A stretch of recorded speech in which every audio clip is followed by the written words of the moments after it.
Chapter 1. The Eve of the War.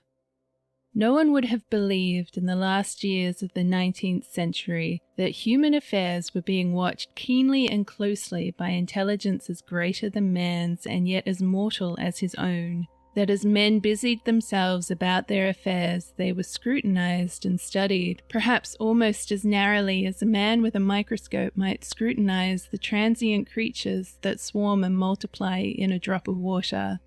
With infinite complacency, men went to and fro over this globe about their little affairs, serene in their assurance of their empire over matter.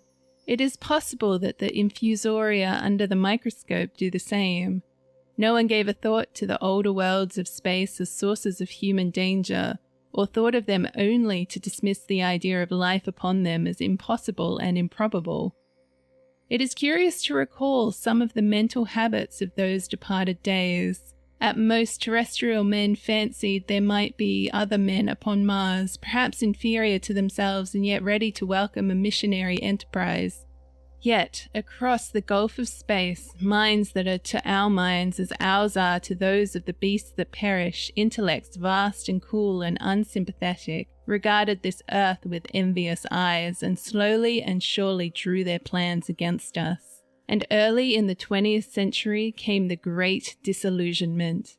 The planet Mars, I scarcely need remind the reader, revolves about the Sun at a mean distance of 140 million miles, and the light and heat it receives from the Sun is barely half of that received by this world.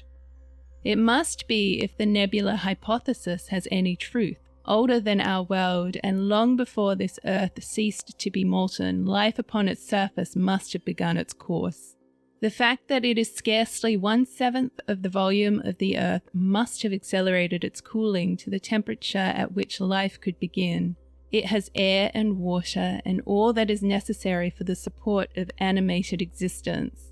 Yet so vain is man and so blinded by his vanity that no writer up until the very end of the 19th century expressed any idea that intelligent life might have developed there far, or indeed at all, beyond its earthly level. Nor was it generally understood that since Mars is older than our Earth, with scarcely a quarter of the superficial area, and remoter from the Sun, it necessarily follows that it is not only more distant from life's beginning but nearer to its end.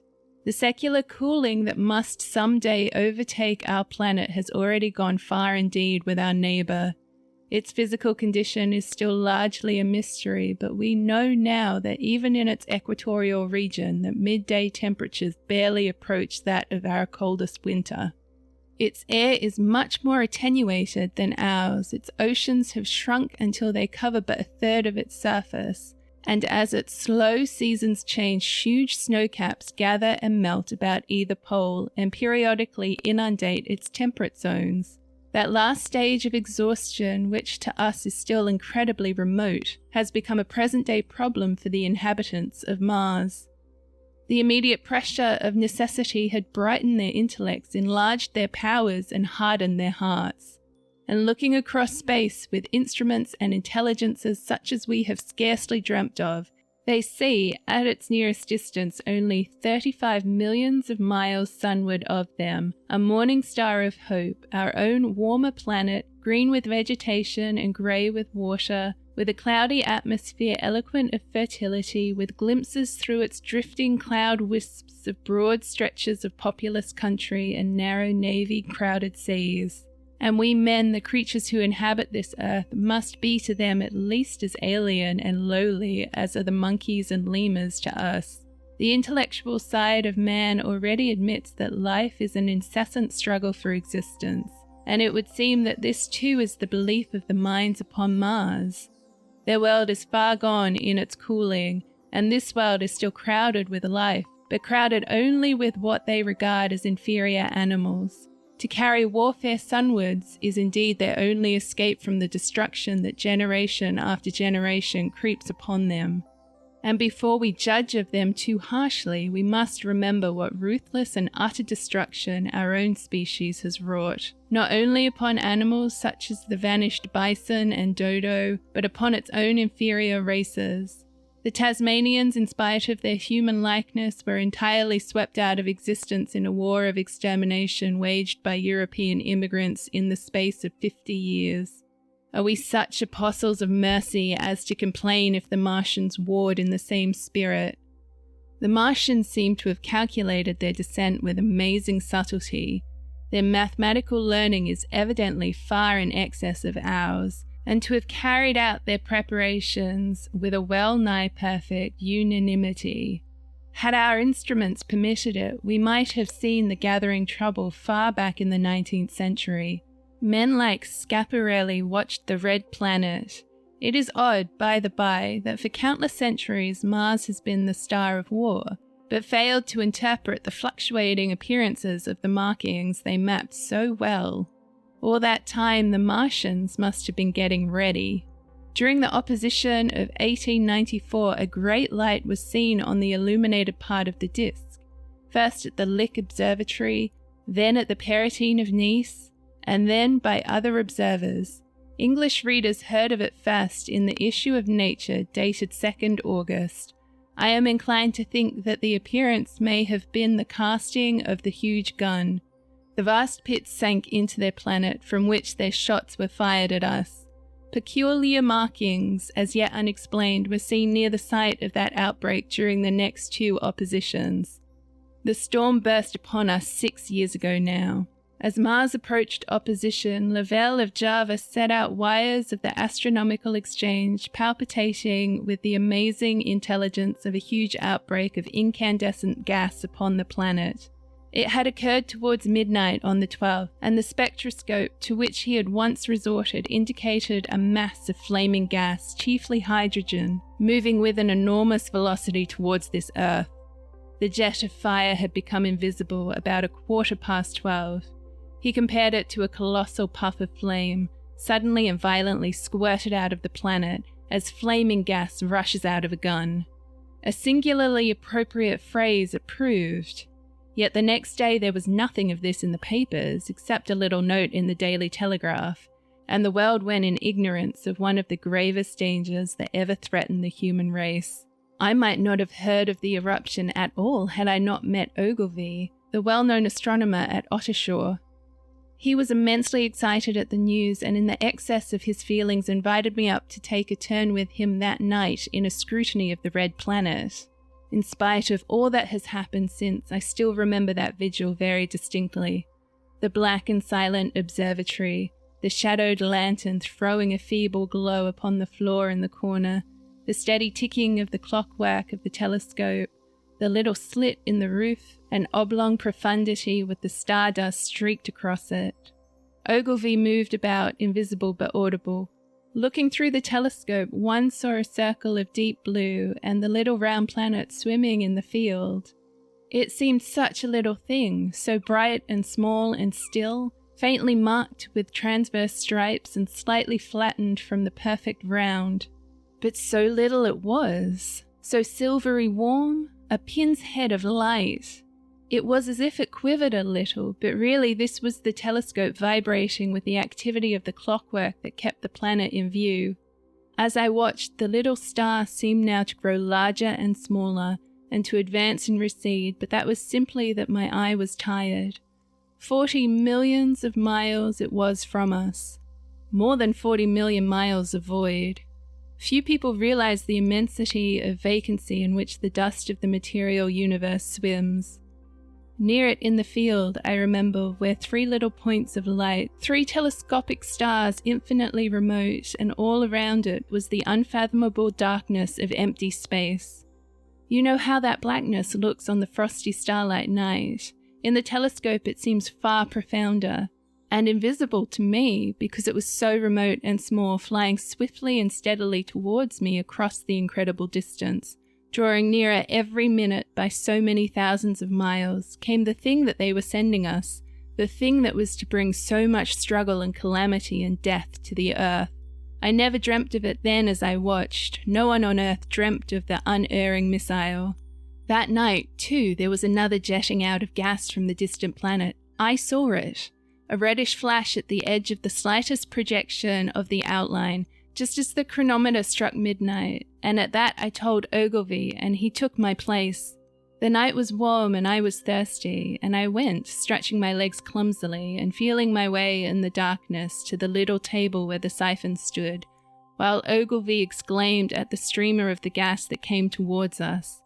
That night another invisible missile started on its way to the Earth from Mars, just a second or so under 24 hours after the first one. I remember how I sat on the table there in the blackness, with patches of green and crimson swimming before my eyes. I wished I had a light to smoke by, little suspecting the meaning of the minute gleam I had seen, and all that it would presently bring me. Ogilvy watched till 1 and then gave it up, and we lit the lantern and walked over to his house.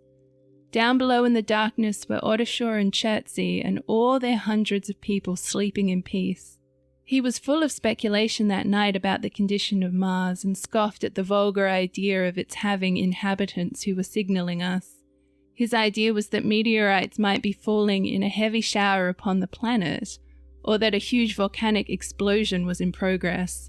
He pointed out to me how unlikely it was that organic evolution had taken the same direction in 2 adjacent planets. The chances against anything manlike on Mars are 1,000,000 to 1, he said.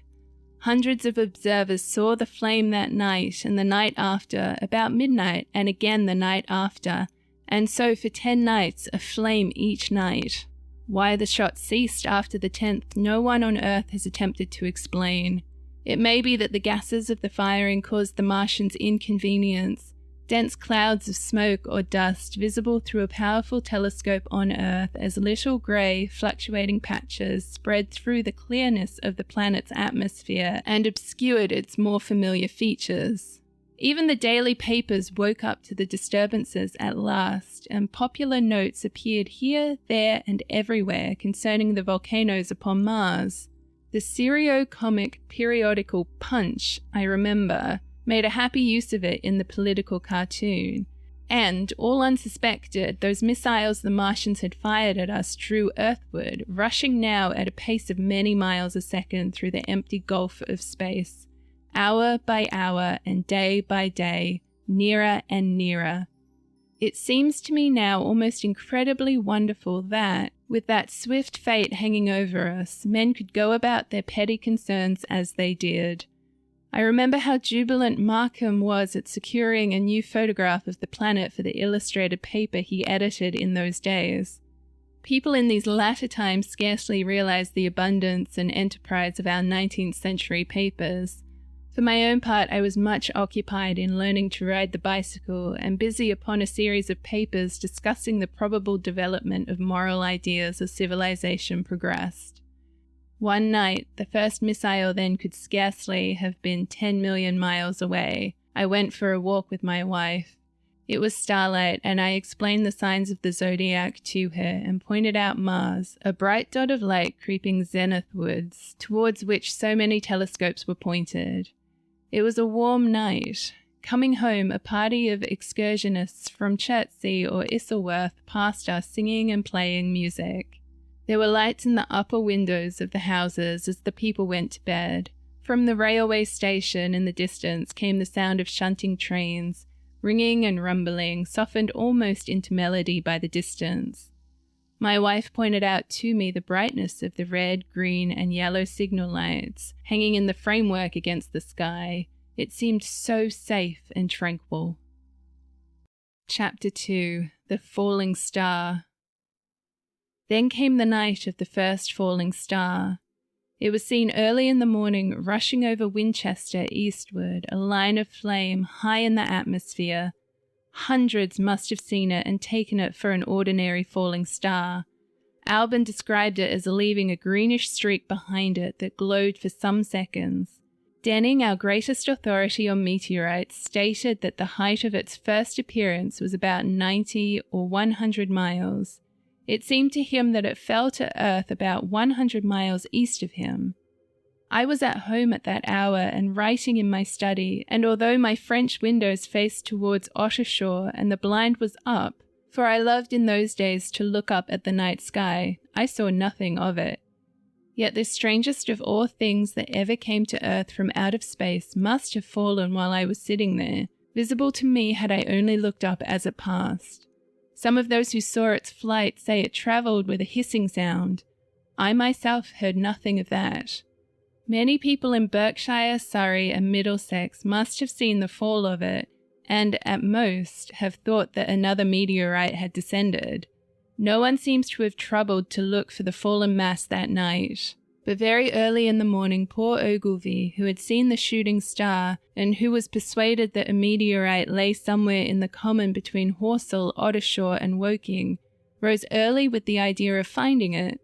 Find it he did, soon after dawn, and not far from the sandpits. An enormous hole had been made by the impact of the projectile, and the sand and gravel had been flung violently in every direction over the heath and heather, forming heaps visible 1.5 miles away.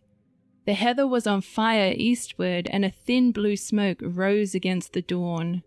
The thing itself lay almost entirely buried in sand. Amidst the scattered splinters of a fir tree, it had shivered to fragments in its descent. The uncovered part had the appearance of a huge cylinder, caked over and its outline softened by a thick, scaly, dun-coloured incrustation. It had a diameter about 30 yards. He approached the mass, surprised at the size, and more so at the shape, since most meteorites are rounded more or less completely. It was, however, so hot from its flight through the air as to forbid his near approach. A stirring noise within its cylinder he ascribed to the unequal cooling of its surface, for at that time it had not occurred to him that it might be hollow. He remained standing at the edge of the pit that the thing had made for itself, staring at its strange appearance, astonished chiefly at its unusual shape and colour, and dimly perceived even then some evidence of design in its arrival. The early morning was wonderfully still, and the sun, just clearing the pine trees towards Weybridge, was already warm. He did not remember hearing any birds that morning. There was certainly no breeze stirring, and the only sounds were the faint movements from within the cindery cylinder. He was all alone on the common.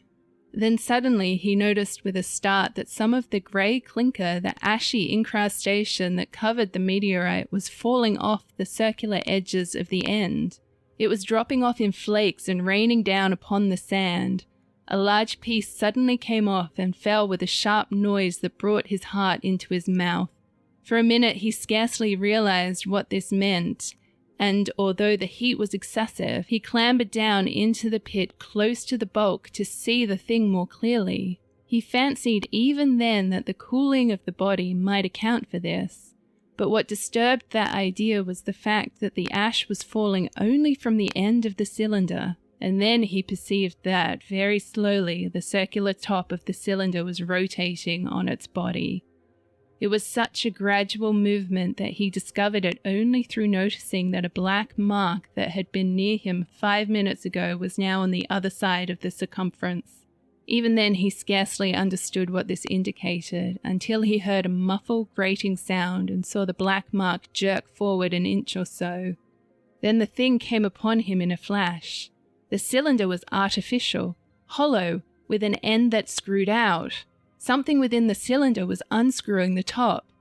"Good heavens," said Ogilvy. "There's a man in it, men in it, half roasted to death, trying to escape." At once, with a quick mental leap, he linked the thing with the flash upon Mars. The thought of the confined creature was so dreadful to him that he forgot the heat and went forward to the cylinder to help turn. But luckily the dull radiation arrested him before he could burn his hands on the still glowing metal. At that he stood irresolute for a moment, then turned, scrambled out of the pit, and set off running wildly into Woking. The time then must have been somewhere about 6 o'clock. He met a waggoner and tried to make him understand, but the tale he told and his appearance were so wild, his hat had fallen off in the pit, that the man simply drove on. He was equally unsuccessful with the potman, who was just unlocking the doors of the public house by Horsell Bridge. The fellow thought he was a lunatic at large and made an unsuccessful attempt to shut him into the tap room. That sobered him a little, and when he saw Henderson, the London journalist, in his garden, he called over the palings and made himself understood. "Henderson," he called, "you saw that shooting star last night." "Well," said Henderson, "it's out on Horsell Common now."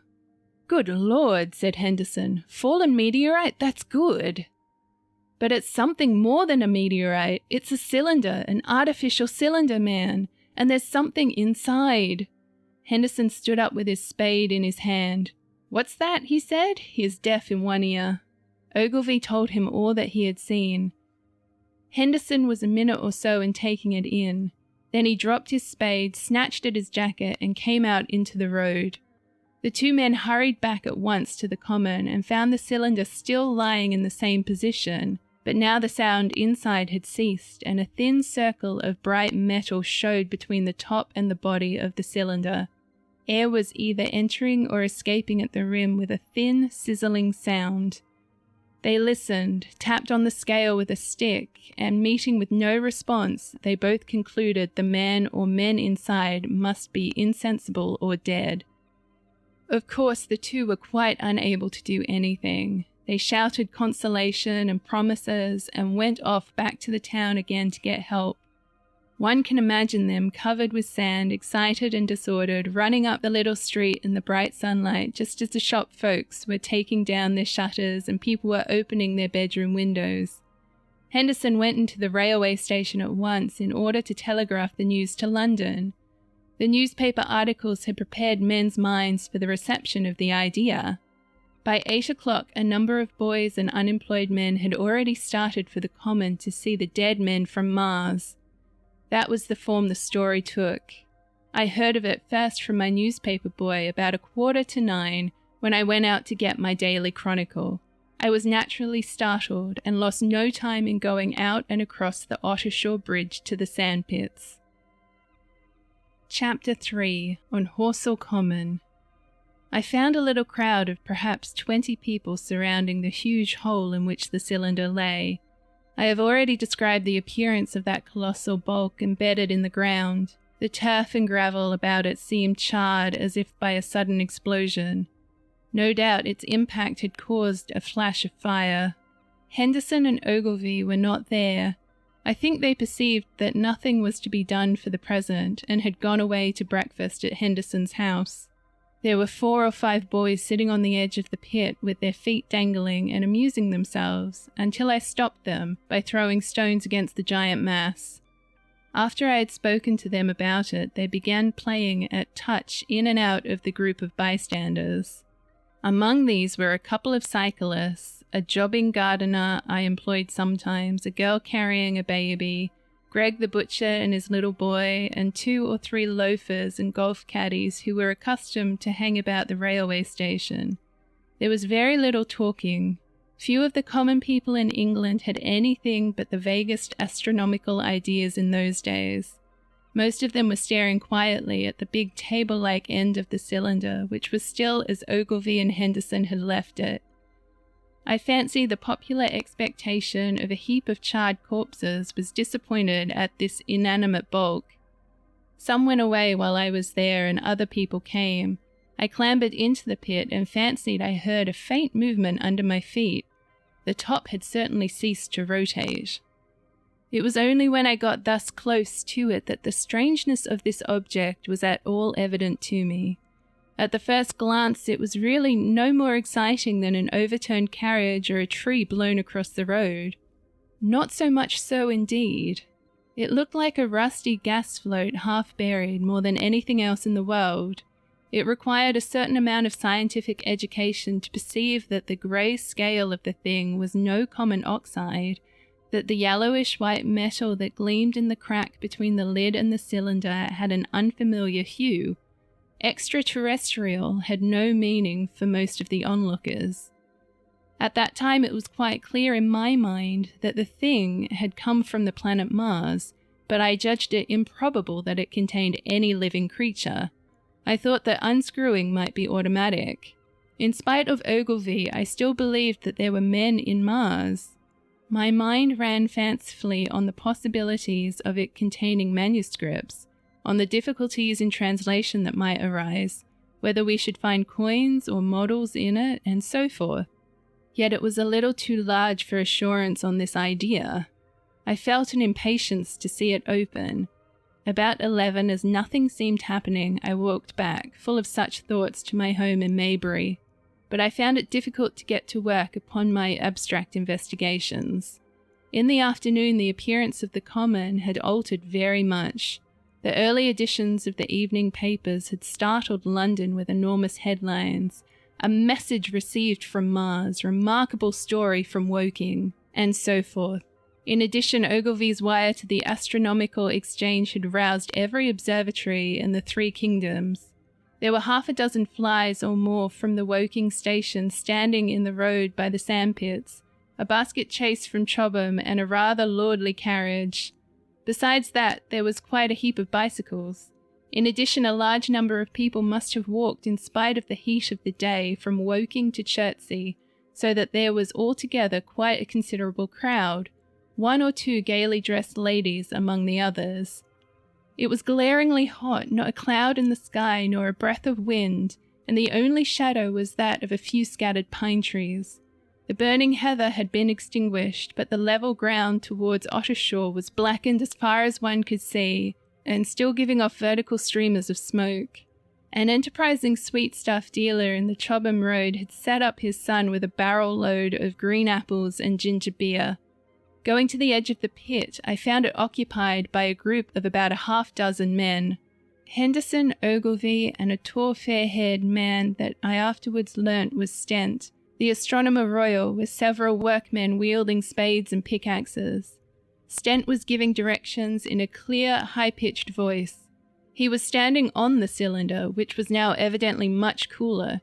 His face was crimson and streaming with perspiration, and something seemed to have irritated him. A large portion of the cylinder had been uncovered, though its lower end was still embedded.